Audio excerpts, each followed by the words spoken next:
the richest man who refused to look rich. Eminem is one of the wealthiest rappers to ever touch a microphone, but somehow he still moves like the guy next door, who cuts his own grass and drives himself through the suburbs. No constant parade of supercars, no daily mansion flex, no gold-covered lifestyle screaming for attention every time a camera turns on. And that is exactly what makes his story so strange, because this is not a man who lost everything. This is not a rapper whose money disappeared, whose label took advantage of him, or whose career faded into silence. The money is real. The catalog is powerful. The royalties still move every day. The name Eminem still carries weight across the entire world. Yet behind all of that, Marshall Mathers chooses a life that looks shockingly normal compared to the empire he built. And the deeper you look, the more this stops being a story about money and starts becoming a story about survival. Before the diamond records, before the Oscar, before the stadiums, before the global fame, there was a kid who knew what it felt like to grow up unstable, broke, angry, and unsure if tomorrow would be any better than today. That kind of childhood does something to a person. It changes how you see food, safety, family, privacy, and success. For Eminem, wealth never became a costume to wear in public. It became a shield, a promise, a way to make sure his daughter would never feel the same fear he felt growing up. So tonight, we are breaking down the real reason Eminem lives like an average Joe, despite having a fortune most artists could only dream of. And trust me, the answer goes way deeper than being humble. Before we dive in, comment where you are watching from right now. If you respect Eminem for staying private, press 1. If you think most celebrities should learn from him, press 2.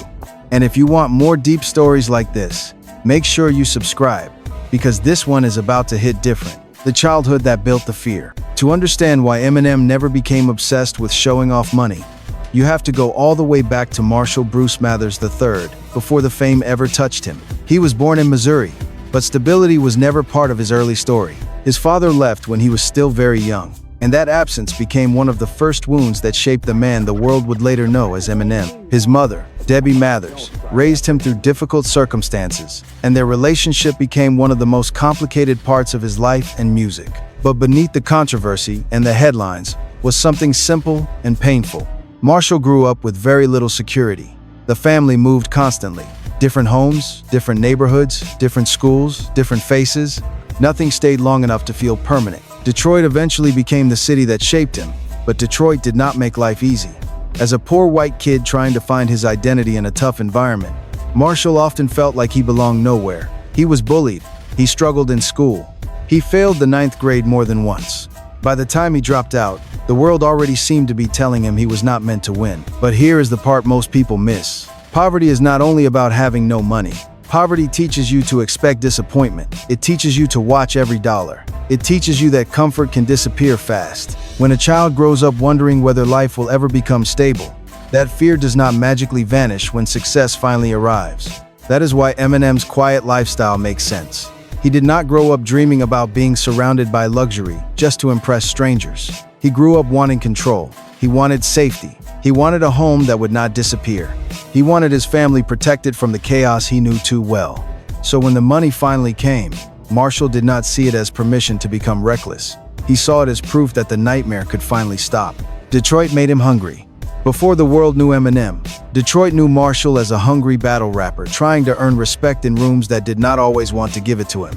He was not handed a lane. He had to force one open. In underground rap circles, credibility was everything, and nobody cared about your excuses. You either had bars, presence, timing, and courage, or the crowd would expose you instant. That environment sharpened him.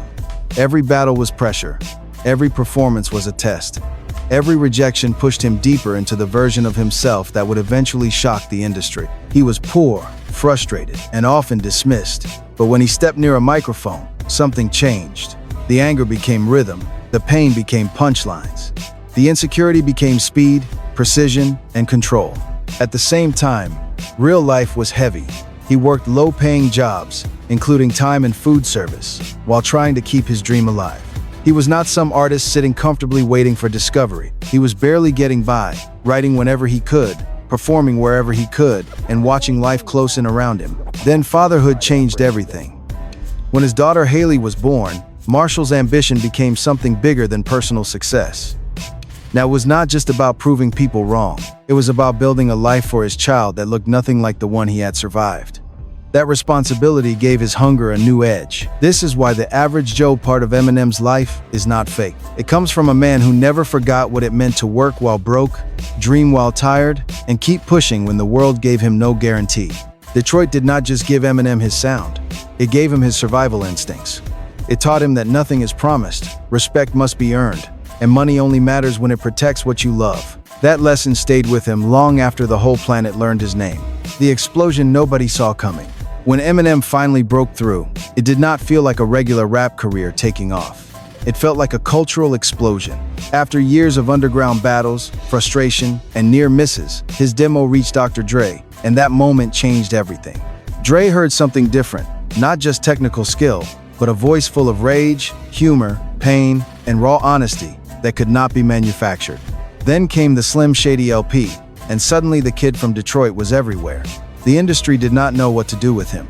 He was controversial, unpredictable, funny, sharp, angry, and impossible to ignore. Some people were offended, some were fascinated, some were shocked, but almost everyone was paying attention. Then the Marshall Mathers LP took things even further. The numbers were massive. The fame became intense. The pressure became unreal. Eminem was no longer just a rapper breaking through. He became a symbol of a generation's anger, confusion, rebellion, and emotional chaos. Then came the Eminem Show, 8 Mile, Lose Yourself, and the kind of mainstream success most artists never touch. He was winning awards, selling millions, touring the world, and turning personal pain into global anthems. But here is where the story gets important. Fame did not erase the old Marshall. It surrounded him. It made everything louder. The same man who once worried about survival was now standing inside an industry that rewards excess, ego, and public performance. For many artists, that kind of sudden wealth becomes a trap.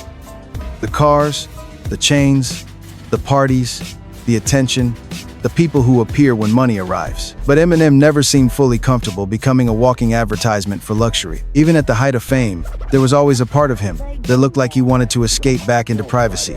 The money arrived. The world opened up, but Marshall Mathers still carried the mindset of someone who knew how fast life could fall apart, where the real money lives. A lot of people hear that Eminem is rich and immediately think about album sales, concerts, and merchandise. And yes, all of that matters. But the real financial power behind Eminem's empire is much deeper than one tour or one hit song. It lives in his catalog. Every time one of his songs streams, gets licensed, appears in media, resurfaces on social platforms, or reaches a new generation of listeners, the machine keeps moving. His music is not just popular, it is durable. It has survived different eras, different platforms, different trends, and different versions of hip-hop. That is what separates a temporary celebrity from a long-term music empire. Eminem built songs that people return to when they are angry, motivated, hurt, misunderstood, or trying to push through something heavy. That kind of emotional connection keeps records alive. Then there is Shady Records, the label he co-founded with Paul Rosenberg. This was not just a vanity project. It became another piece of the business structure around him. Through that platform, Eminem helped bring artists like 50 Cent into a larger spotlight. And that move alone became one of the biggest moments in early 2000s rap business. But even with all of this, Eminem never turned his wealth into a daily performance. That is what makes him unusual. Many artists use money as proof that they escaped the bottom. In hip-hop, visible success can be a language. Cars, jewelry, houses, clothes, private jets. For some, it is a celebration of survival. Eminem's version is different. His money works quietly. His catalog works quietly. His business works quietly. He does not need to remind people every week that he is rich, because the music already proved everything. And maybe that is the point. When your art has already made history, you do not need your lifestyle to scream. Fatherhood changed the meaning of wealth. For Eminem, money was never just about buying things. It was about changing the ending for his family. That becomes clear when you look at the role fatherhood played in his life. His daughter Haley was not a side note in his story. She was one of the central reasons he kept fighting when everything looked impossible. Before the fame, he was a young father trying to survive. After the fame, he became a global superstar, trying to protect his child from the chaos that came with being attached to one of the most famous names in music. That is a different kind of pressure. A lot of celebrities bring their families into the spotlight because it keeps the public interested. Eminem did the opposite. He mentioned his daughter in music because she was part of his truth. But in real life, he fought to give her privacy, structure, and a normal upbringing. That choice says more about him than any luxury purchase ever could. He also helped raise Elena and Stevie, taking on responsibilities that he did not turn into a public campaign for praise. There were no constant interviews built around it, no carefully staged hero image, just quiet responsibility. That is why his financial choices carry so much weight. When you grow up without stability, and then you become responsible for children, money stops being a toy. It becomes a wall between your family and the pain you remember. You do not gamble with it. You do not waste it just to impress people who never cared about you when you were struggling. Eminem's wealth gave his children what he never had: consistency, a safe home, access, protection, options, the chance to grow without the same fear chasing them every morning. That is the real flex. Not the car outside. Not the chain on camera. The real flex is making sure the next generation does not inherit your trauma. The moment everything almost ended. The darker part of Eminem's story is that success did not protect him from collapse. In the mid-2000s, the pressure, pain, grief, fame, and personal struggles started catching up to him. He went through a dangerous period involving prescription drug dependency, and it nearly cost him everything. This part of the story matters because it changed how he saw life. When someone comes close to losing everything, the things that once seemed important can suddenly look empty. The noise fades, the applause fades, the awards fade. What remains is health, family, time, and the ability to wake up clear enough to keep going. Eminem's recovery was not presented as some perfect overnight transformation. It took discipline, it took structure, it took rebuilding. He later spoke about using exercise and routine to redirect the same obsessive energy that once pushed him into dangerous places. Running, training, studio discipline, privacy, and consistency became part of his new foundation. That is why simplicity became powerful for him. A quiet day was not boring. It was proof that life was stable. Being home was not a downgrade. It was peace. Keeping a small circle was not isolation. It was protection. When people ask why he does not live louder, they forget that loud nearly destroyed him. Excess had already shown him what it could take. So after surviving that chapter, why would he chase a lifestyle built around more chaos? This is where Eminem's average lifestyle starts to look less like humility and more like wisdom. He learned that more attention does not mean more happiness. More money does not mean more peace. More access does not mean more control. Sometimes the richest thing a person can have is a life that no longer feels like it is falling apart. Why he never needed the celebrity game. Eminem built his entire career on authenticity.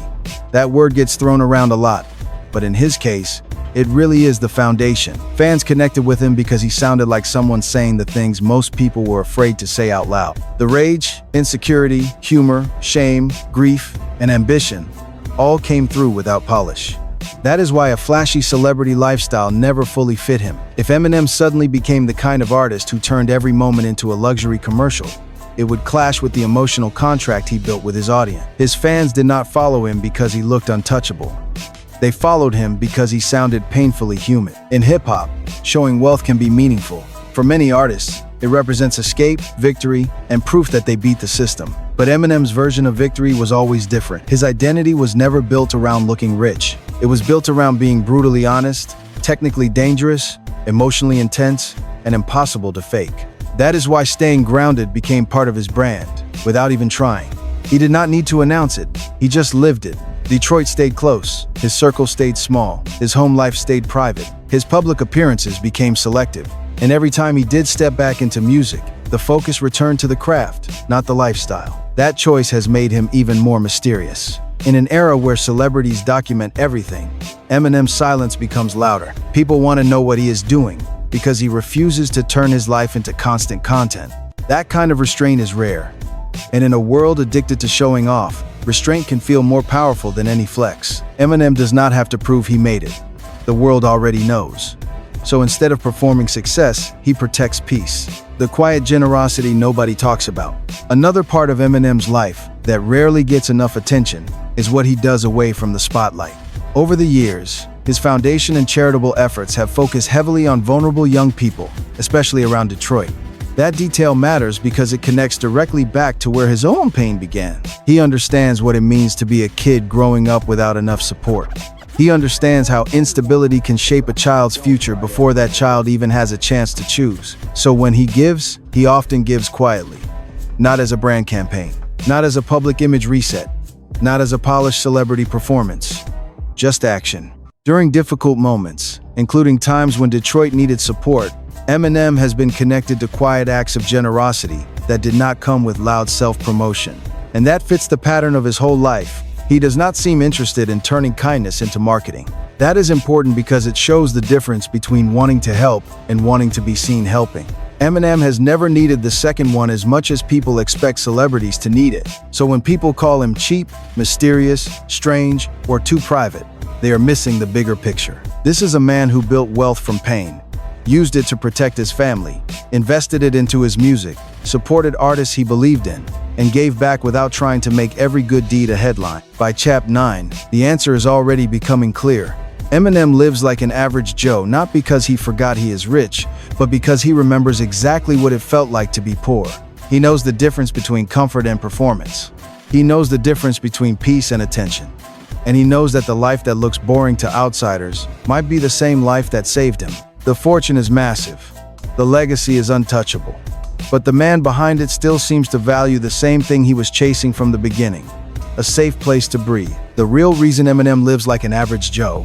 At this point, the answer is no longer just about money. It is about memory. Eminem does not live quietly because he has nothing to prove. He lives quietly because he already proved everything that mattered. He survived poverty. He survived rejection. He survived fame. He survived personal collapse. He survived an industry that has destroyed plenty of people who were not strong enough to step away from the noise. And that is what makes his lifestyle so powerful. Most people think wealth is supposed to be loud. They think success must be visible, expensive, and constantly displayed.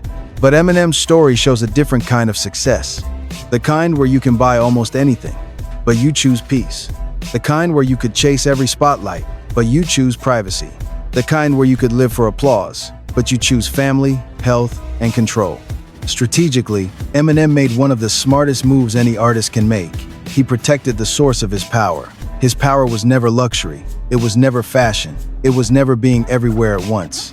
His power was the music, the honesty, the mystery, and the emotional bond with fans who felt like he gave words to their pain. By refusing to overexpose himself, he kept that power alive. There is a lesson here for every artist, every creator, and every person chasing success.